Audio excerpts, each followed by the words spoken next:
خطر موږ تاسو ته مواجه نشته.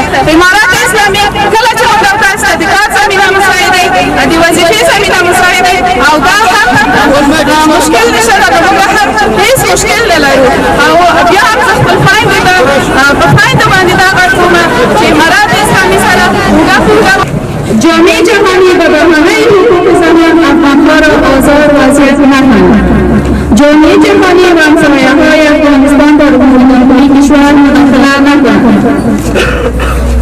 از افغان‌هایی که به مقیم در خارج هستند خواهشمند هستیم که عوض تخریب نظام و فقرا و اطفال بی‌وضاحت کمک نمایند.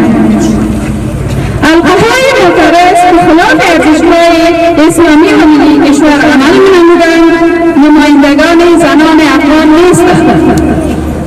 ما زنان افغان برای دوام بقای نظام هر نوع هستیم و در اخیر میگویم دیگر در وطن عزیز خود جزیره قدرت را ما زنان افغان نمی‌خواهیم.